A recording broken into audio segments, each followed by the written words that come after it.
What's up, everybody? You are looking at an Ironman. That is correct. You're right. Your boy did it. We finessed. We conquered. And I'm going to bring you through kind of everything. So let's start at the very beginning. We landed in Cozumel. Getting off the plane, you can just feel the humidity. It like sticks to your skin. You're like, oh, this is going to be a wet, hot race. I mean, being in Chicago during November, it's cold. It ain't fun. I think we were getting on the plane and it was snowing. You're not used to the heat anymore. So landing, you're like, it's going to be hot. My body is not used to this. That's sick. Pretty cool, isn't it? Yeah.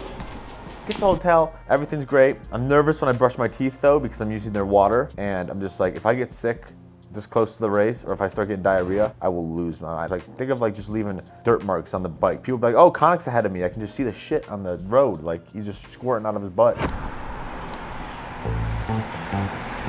Night before the race, obviously I got everything ready to go. All my bags packed, we're dialed in. We did a shakeout run. I was not feeling too hot on the shakeout run. My Achilles were starting to flare up, and I was like, man, I only ran 2.5 miles. It hurts, and I gotta do that after biking for 112 miles, and I gotta run a marathon. So I'm like nervous about that. Then I did a shakeout bike ride. I readjusted my bike going into Cozumel because I developed some knee pains. So my body wasn't used to this new position. Like, we raised the seat up 2 inches and like moved the seat back. And why we did that was because I never got my bike fitted when I first got it last year, because I'm an idiot. And I rode for the past literally 365 days. I got it last December, basically 11 months. I rode it without being properly fitted. A month before the race, I developed really bad knee pains, right? My luck. And so got it refitted properly, but my body wasn't used to that position. And so even during that shakeout ride, that 30-minute ride, I was feeling sore in the back and shoulders. And I'm like, uh-oh, it's gonna be a long day. We do a shakeout swim. The water's like 82 degrees. It is too nice. I'm like, wow, this is awesome. You can see everything. Like, it's so transparent. We got a lot of nutrition. We're just eating carbohydrates. Just don't really sleep well. No one ever sleeps well before like a race. I haven't never slept well before like the marathon. And so this time I kind of slept maybe 2 hours, 3 hours, and I woke up around 3 o'clock.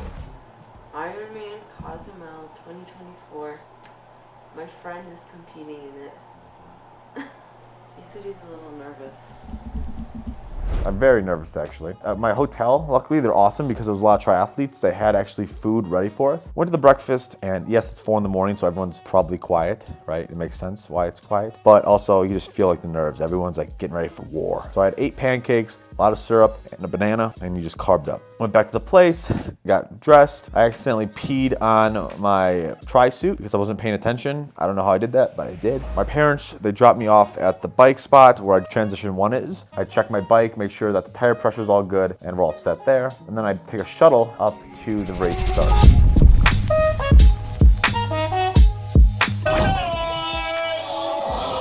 I was feeling confident going on the swim. Like, I was like, you know what? Like, it's 2.5 miles. My least favorite part's probably the swim just because it's boring, but it's gonna fly by. It's literally gonna fly. Like, they say there's a current swim and it's fast. So I was pumped. So then we get in the water, and let me tell you, there was no current for the first half.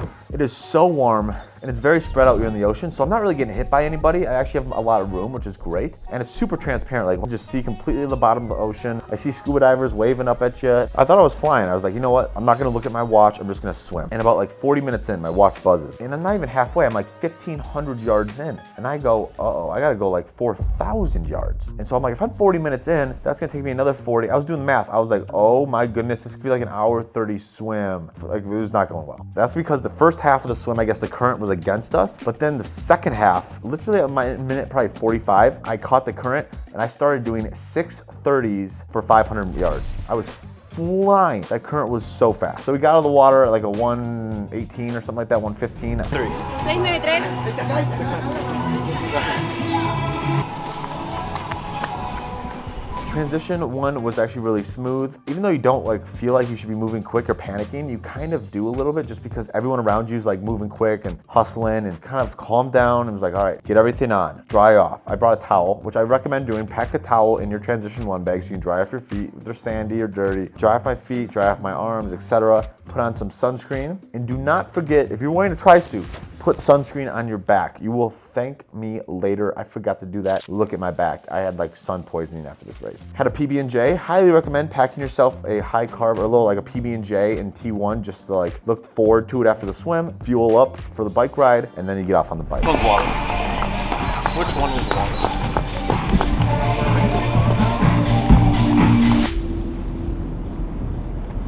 I break it up into 4 sections. So section 1, you're heading south, and then section 2 and 3 is east to north, and then section 4 is east to west. At least that's what it looks like on this map, so I'm gonna go with it. And essentially for the first section, like 14 miles or so, I was feeling good, but then like around mile 14 to 17-ish, my lower back and shoulders started to hurt from that aero bar position, being an aero, and I was like, oh no, here it comes. So I popped an ibuprofen, tried to make it go away, but it just wouldn't. And so like mile 20, I literally rode the handlebars, just sat straight up, and I'm at a picture, just like that for the remaining miles. So from like mile 20 to 112, I was sitting up. And why it sucked is because the headwinds from the section 2 and 3, like the south part of the island and the east side of the island is all, there's no cover. It's all exposed. There's no shade, nothing. Just ocean to your right and plains to your left. And so essentially you have the worst headwind in the world. I went from 20 miles an hour at the first half. This loop, you do it 3 times, by the way, this loop. And it was like an hour. Sun's beating on you. Bars that you're eating are just getting like, your mouth's dry, so you can't really eat the bars. The worst part is knowing that it's just coming again. So boom, you hit the headwind again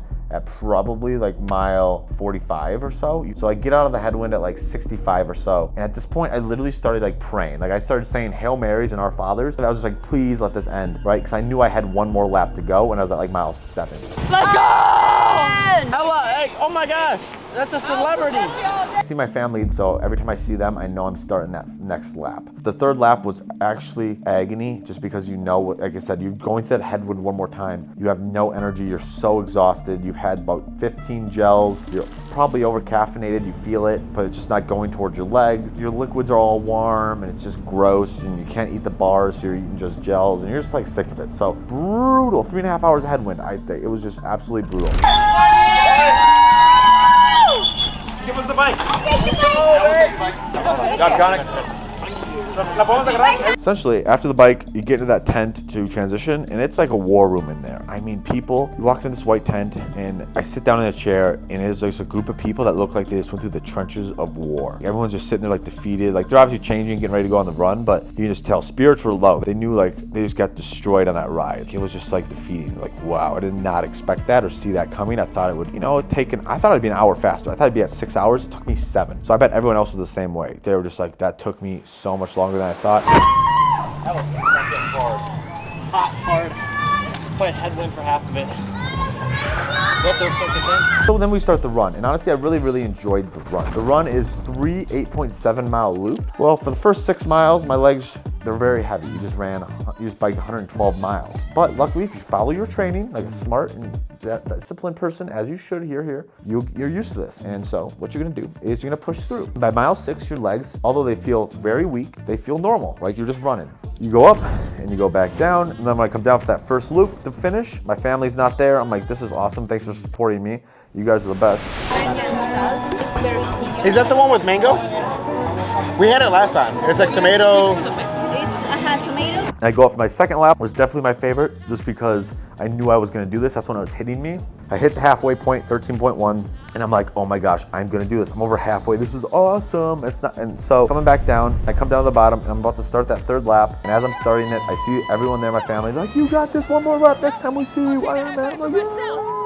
So then I start my last 8.7 mile lap. This one, the only reason why it wasn't as good is just because it felt longer, because the end is right there. At this point you want it to be over. When I hit mile 23, I was like, oh my gosh, 1 mile to go. And that is because that's a mindset I had. I read something on Reddit, and this guy was like, the way you gotta treat it is it's a 24-mile race, right? Because at mile 24, the last 2 miles are for you. Take it in. Like, you are 20 minutes away from becoming an Ironman, blah, blah, blah, blah. And I was like, you know what? That's a great way to look at it. It's a 24-mile race. So what I did was I dedicated, like, every time I went up was for somebody, back down was for somebody, up was for somebody. And then when I hit mile 24, I was like, you know what? No more aid stations. We're gonna run to the finish. Last 2 miles, I just took off running. I saw 25 hit, and I was like, oh my gosh, I'm 1 mile away. I'm like 10 minutes away. I got this. Holy heck. And at this point, my only job was to not pass out or like something happened to me. So close. I don't care what's happening. I don't care if I feel like my heart's gonna explode. I will literally push through. I'll crawl through. The option, you can grab a flag if you want for your country. And I was like, I saw this guy holding the USA flag out like this, dangling it. And I'm like, America. Fuck yeah, America, let's go. And so I grabbed the USA flag, put it around my shoulders. The biggest mistake I made during my last 2 half Ironmans was I didn't take in the finish, and I finished with someone else. So like my photos and all my finisher photos had someone else in it. And I was like, this ain't happening this time. So I look back, there's not a soul in sight. No one's there. So I let everyone clear it. I look up at it. I'm like, oh, take it in. All right, Megan Sitter from Canada. Megan, you are Ironman. Christopher Bishop, you. I go up, I ring the bell. I don't know what you call it, the steel part of the bell, and just like hit it against the side, because you get to ring the bell if you finish first. Like it's your first Ironman. And then yeah, I just walk up and I finish. And Koenig Runyon, 26-year-old Koenig, you are an Ironman.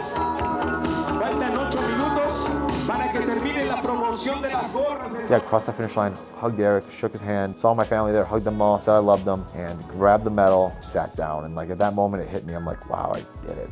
Oh my goodness. Yeah, that was wild. That was wild. 13 hours, 17 minutes later, full day. But it flew by, I'll be honest with you. If you do your first, it's going to absolutely fly by, I will say, just because, like I said, it's just nonstop. After the Ironman, you're so sore, you've probably had a gram of caffeine, you haven't eaten anything besides gels, powdered carbs, and some bars or bananas if you're lucky, or pretzels, whatever. So that night, you don't really sleep. Legs are so sore and you're so achy and your bowels are off that you just don't sleep. So you have no sleep for 2 nights now. I woke up on Monday, very tired, didn't want to be in the sun because I got the worst sunburn of my life. So I was just waiting to get on this plane. I'm like, let's get out of here because I feel bad. Got home Monday night, went to a nice steak dinner with everybody, and what happened is that night I started to get a headache at dinner, but then what happened is Tuesday morning after the dinner, right, 4 in the morning, I wake up nauseous. I'm like, oh, this ain't good. I get up, I like feel it coming. I'm like, ugh. And I go to the bathroom, and right before I'm gonna hit the toilet, it just all comes out. It's gross, but I eat like 4 times. Just, And so that whole day of Tuesday, I had no energy. Like I felt like a brick. I tried to have half a smoothie for breakfast. It did not work. I just laid in bed all day Tuesday because I burned 8,000 calories on Monday. So I'm very sleep deprived. I'm nutrient deprived. I'm calorie deprived. I'm just very malnourished. I ended up going to get an IV that day in my arm, which made me feel better. Like the whole week was Thanksgiving week, and I could barely eat Thanksgiving on Thursday. I just didn't feel very good until Saturday. My sunburn was so bad. I think I got sun poisoning, something from the water in Mexico. I've read about it before. It's like an Ironman flu. Your body, your immune system, your nervous system all just shuts down because of all the shock and trauma you put it through. You know the total percent of the population that an Ironman is 0.0085. So 0.0085% of the world has done an Ironman. So there's a very select few of us in the world, and it's an honor to be part of this class. But yeah, that's my long Ironman story. I hope you enjoyed this long rant. I am Ironman. Thanks for watching. Subscribe. Goodbye.